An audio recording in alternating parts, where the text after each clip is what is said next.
Chapter 5. The Cry in the Corridor. At first each day which passed by for Mary Lennox was exactly like the others.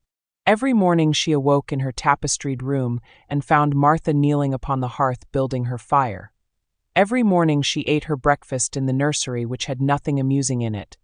And after each breakfast she gazed out of the window across to the huge moor which seemed to spread out on all sides and climb up to the sky, and after she had stared for a while she realized that if she did not go out she would have to stay in and do nothing. And so she went out. She did not know that this was the best thing she could have done, and she did not know that, when she began to walk quickly or even run along the paths and down the avenue, she was stirring her slow blood and making herself stronger by fighting with the wind which swept down from the moor. She ran only to make herself warm, and she hated the wind which rushed at her face and roared and held her back, as if it were some giant she could not see. But the big breaths of rough, fresh air blown over the heather filled her lungs with something which was good for her whole thin body, and whipped some red color into her cheeks, and brightened her dull eyes when she did not know anything about it. But after a few days spent almost entirely out of doors, she wakened one morning knowing what it was to be hungry, and when she sat down to her breakfast she did not glance disdainfully at her porridge and push it away, but took up her spoon and began to eat it, and went on eating it until her bowl was empty. "They got on well enough with that this mornin', didn't they?" said Martha. "It tastes nice today," said Mary, feeling a little surprised herself. "It's the air of the moor that's given thee stomach for the victuals," answered Martha. "It's lucky for thee that th's got victuals as well as appetite. There's been 12 in our cottage as had the stomach and nothin' to put in it. You go on playin' you out o' doors every day and you'll get some flesh on your bones and you won't be so yeller." "I don't play," said Mary. "I have nothing to play with." "Nothin' to play with," exclaimed Martha. "Our children plays with sticks and stones. They just runs about and shouts and looks at things." Mary did not shout, but she looked at things. There was nothing else to do. She walked round and round the gardens and wandered about the paths in the park. Sometimes she looked for Ben Weatherstaff, but though several times she saw him at work he was too busy to look at her, or was too surly.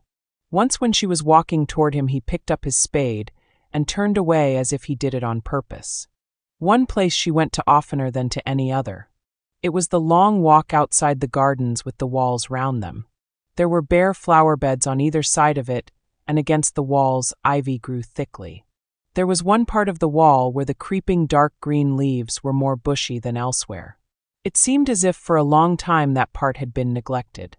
The rest of it had been clipped and made to look neat, but at this lower end of the walk it had not been trimmed at all. A few days after she had talked to Ben Weatherstaff, Mary stopped to notice this and wondered why it was so. She had just paused and was looking up at a long spray of ivy swinging in the wind when she saw a gleam of scarlet and heard a brilliant chirp, and there, on the top of the wall, perched Ben Weatherstaff's robin redbreast, tilting forward to look at her with his small head on one side. "Oh!" she cried out. "Is it you, is it you?" And it did not seem at all queer to her that she spoke to him as if she were sure that he would understand and answer her. He did answer. He twittered and chirped and hopped along the wall as if he were telling her all sorts of things. It seemed to Mistress Mary as if she understood him too, though he was not speaking in words. It was as if he said, "Good morning. Isn't the wind nice? Isn't the sun nice? Isn't everything nice? Let us both chirp and hop and twitter. Come on, come on." Mary began to laugh, and as he hopped and took little flights along the wall she ran after him. Poor little thin, sallow, ugly Mary, she actually looked almost pretty for a moment. "I like you. I like you," she cried out, pattering down the walk, and she chirped and tried to whistle, which last she did not know how to do in the least. But the robin seemed to be quite satisfied and chirped and whistled back at her. At last he spread his wings and made a darting flight to the top of a tree, where he perched and sang loudly. That reminded Mary of the first time she had seen him. He had been swinging on a treetop then, and she had been standing in the orchard. Now she was on the other side of the orchard and standing in the path outside a wall, much lower down, and there was the same tree inside. "It's in the garden no one can go into," she said to herself. It's the garden without a door. He lives in there. How I wish I could see what it is like." She ran up the walk to the green door she had entered the first morning. Then she ran down the path through the other door and then into the orchard, and when she stood and looked up there was the tree on the other side of the wall, and there was the robin just finishing his song and beginning to preen his feathers with his beak. "It is the garden," she said. "I am sure it is." She walked round and looked closely at that side of the orchard wall, but she only found what she had found before, that there was no door in it. Then she ran through the kitchen gardens again and out into the walk outside the long ivy-covered wall, and she walked to the end of it and looked at it, but there was no door. And then she walked to the other end, looking again, but there was no door. "It's very queer," she said. "Ben Weatherstaff said there was no door and there is no door. But there must have been one 10 years ago, because Mr. Craven buried the key." This gave her so much to think of that she began to be quite interested and feel that she was not sorry that she had come to Misselthwaite Manor. In India she had always felt hot and too languid to care much about anything. The fact was that the fresh wind from the moor had begun to blow the cobwebs out of her young brain and to waken her up a little. She stayed out of doors nearly all day, and when she sat down to her supper at night she felt hungry and drowsy and comfortable. She did not feel cross when Martha chattered away. She felt as if she rather liked to hear her, and at last she thought she would ask her a question. She asked it after she had finished her supper and had sat down on the hearthrug before the fire. "Why did Mr. Craven hate the garden?" she said. She had made Martha stay with her, and Martha had not objected at all. She was very young and used to a crowded cottage full of brothers and sisters, and she found it dull in the great servants' hall downstairs where the footmen and upper housemaids made fun of her Yorkshire speech and looked upon her as a common little thing, and sat and whispered among themselves. Martha liked to talk, and the strange child who had lived in India and been waited upon by blacks was novelty enough to attract her. She sat down on the hearth herself without waiting to be asked. "Art the thinkin' about that garden yet?" she said. "I knew the wood. That was just the way with me when I first heard about it." "Why did he hate it?" Mary persisted. Martha tucked her feet under her and made herself quite comfortable. "Listen to the wind wutherin' round the house," she said. "You could bear stand up on the moor if you was out on it tonight."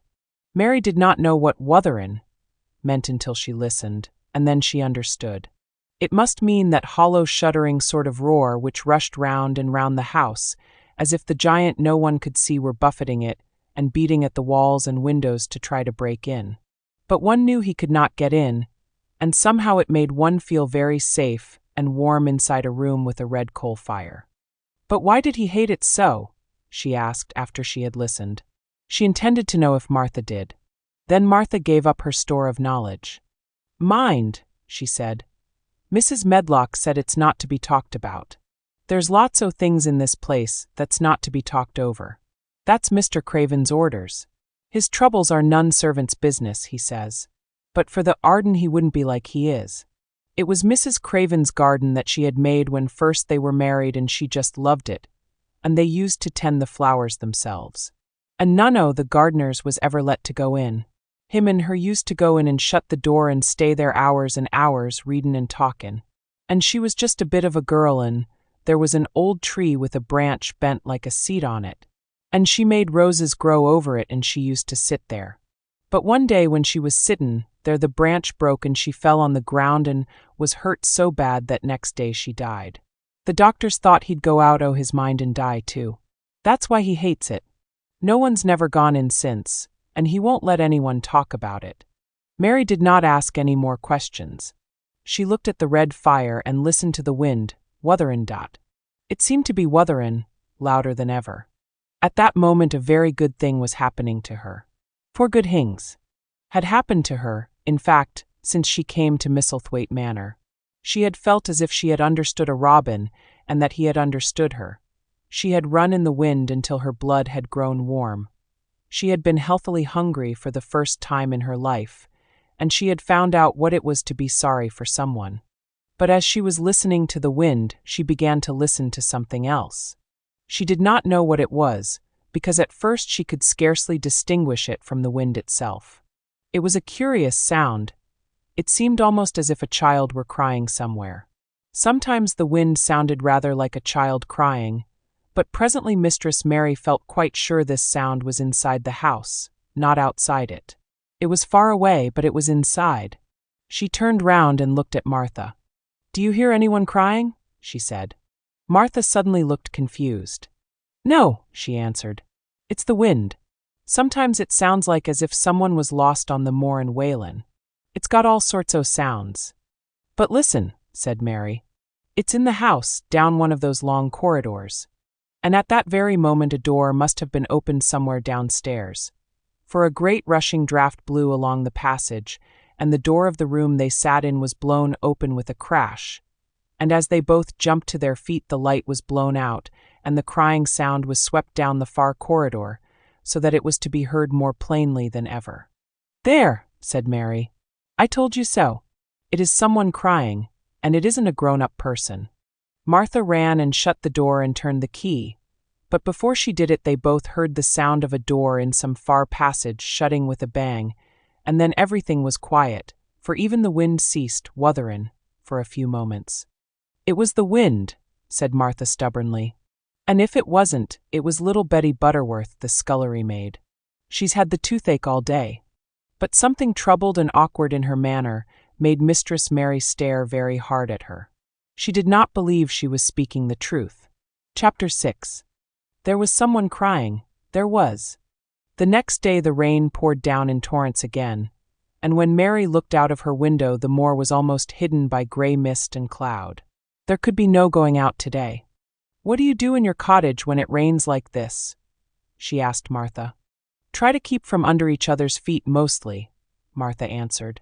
There does seem a lot of us then. Mother's a good-tempered woman, but she gets fair moithered. The biggest ones goes out in the cowshed and plays there. Dickon he doesn't mind the wet. He goes out just the same as if the sun was shirneen. He says he sees things on rainy days as doesn't show when it's fair weather. He once found a little fox cub half drowned in its hole, and he brought it home in the bosom of his shirt to keep it warm. Its mother had been killed nearby and the hole was swum out and the rest o' the litter was dead. He's got it at home now. He found a half-drowned young crow another time and he brought it home, too, and tamed it. It's named Soot because it's so black, and it hops and flies about with him everywhere." The time had come when Mary had forgotten to resent Martha's familiar talk. She had even begun to find it interesting, and to be sorry when she stopped or went away. The stories she had been told by her ayah when she lived in India had been quite unlike those Martha had to tell about the moorland cottage, which held 14 people who lived in 4 little rooms and never had quite enough to eat. The children seemed to tumble about and amuse themselves like a litter of rough, good-natured collie puppies. Mary was most attracted by the mother and Dickon.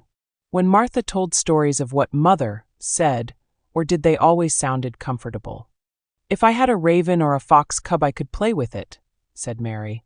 "But I have nothing." Martha looked perplexed. "Can the knit?" she asked. "No," answered Mary. "Can the sew?" "No." "Can the read?" "Yes." "Then why doesn't the read somethin'? Or learn a bit o' spellin'? Thist old enough to be learnin' thy book a good bit now." "I haven't any books," said Mary. "Those I had were left in India." "That's a pity," said Martha.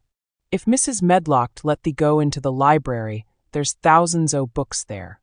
Mary did not ask where the library was, because she was suddenly inspired by a new idea. She made up her mind to go and find it herself. She was not troubled about Mrs. Medlock.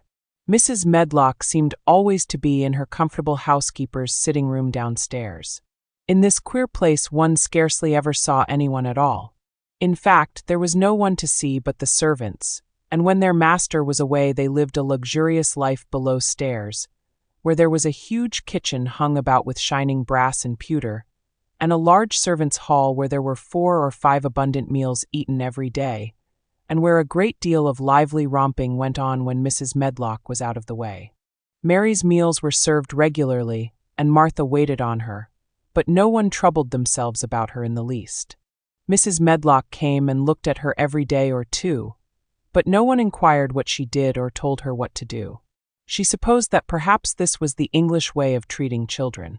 In India, she had always been attended by her ayah, who had followed her about and waited on her hand and foot. She had often been tired of her company. Now she was followed by nobody and was learning to dress herself because Martha looked as though she thought she was silly and stupid when she wanted to have things handed to her and put on. "Hasn't the got good sense?" she said once, when Mary had stood waiting for her to put on her gloves for her. "Our Susan and is twice as sharp as the and she's only 4-year-old. Sometimes the looks fair soft in the head."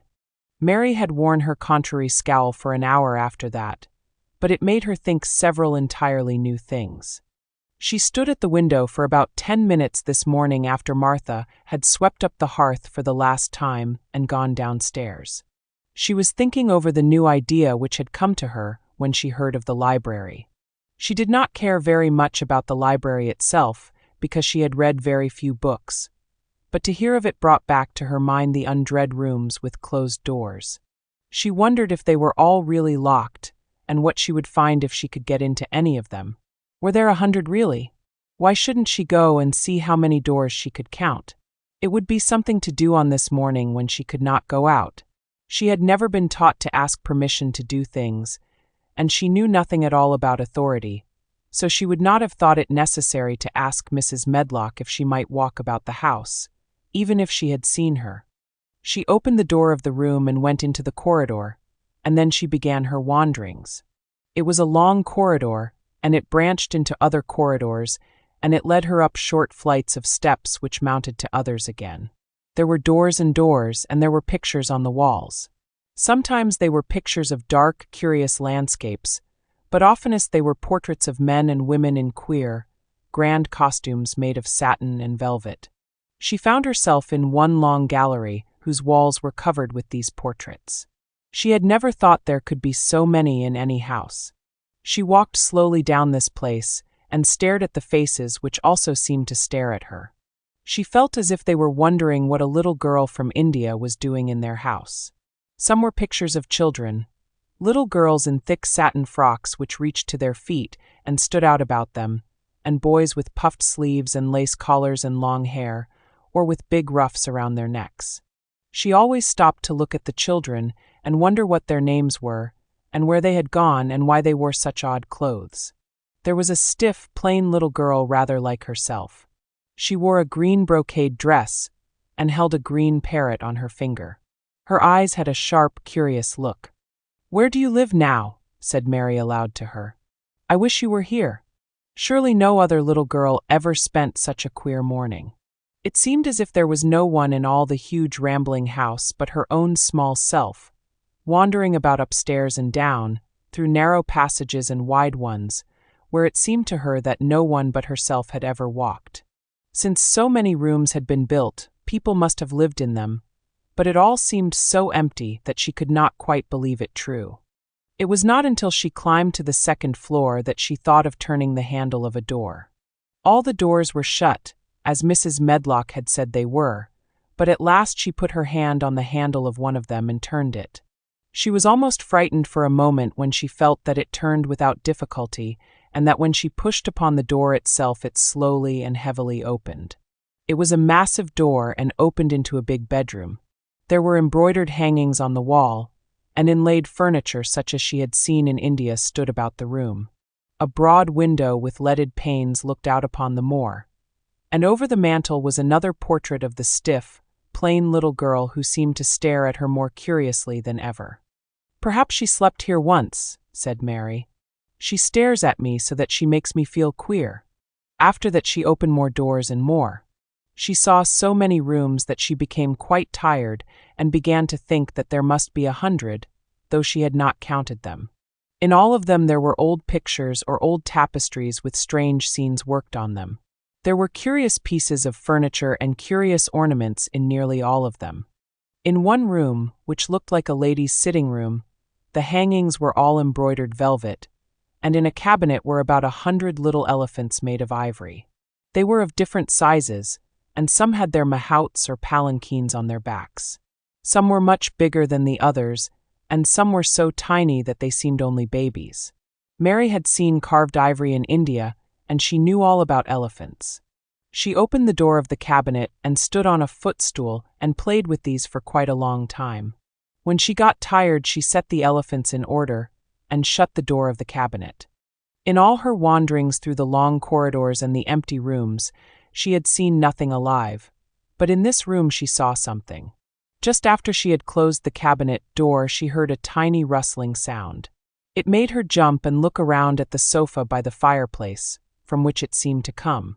In the corner of the sofa there was a cushion, and in the velvet which covered it there was a hole, and out of the hole peeped a tiny head with a pair of frightened eyes in it. Mary crept softly across the room to look. The bright eyes belonged to a little gray mouse, and the mouse had eaten a hole into the cushion and made a comfortable nest there. 6 baby mice were cuddled up asleep near her. If there was no one else alive in the 100 rooms, there were 7 mice who did not look lonely at all. "If they wouldn't be so frightened, I would take them back with me," said Mary. She had wandered about long enough to feel too tired to wander any farther, and she turned back.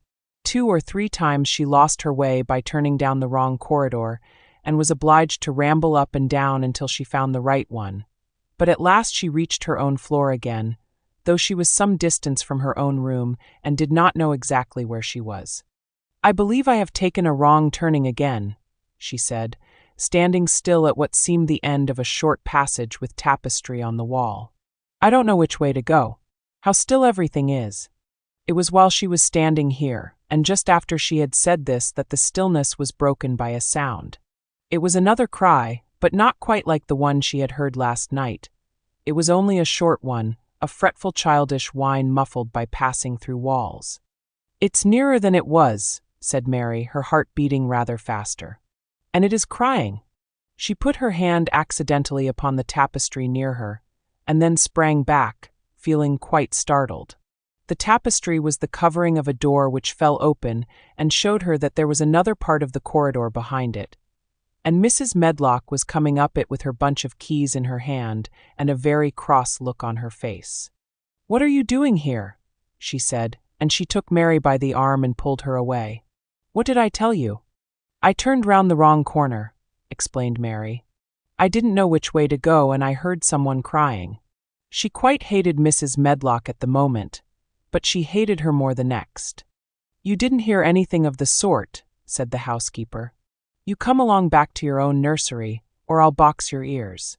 And she took her by the arm and half pushed, half pulled her up one passage and down another until she pushed her in at the door of her own room. "Now," she said, "you stay where you're told to stay, or you'll find yourself locked up. The master had better get you a governess, same as he said he would. You're one that needs someone to look sharp after you. I've got enough to do." She went out of the room and slammed the door after her, and Mary went and sat on the hearthrug, pale with rage. She did not cry, but ground her teeth.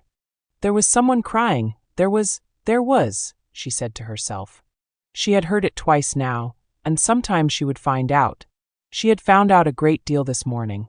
She felt as if she had been on a long journey, and at any rate she had had something to amuse her all the time, and she had played with the ivory elephants and had seen the gray mouse and its babies in their nest in the velvet cushion.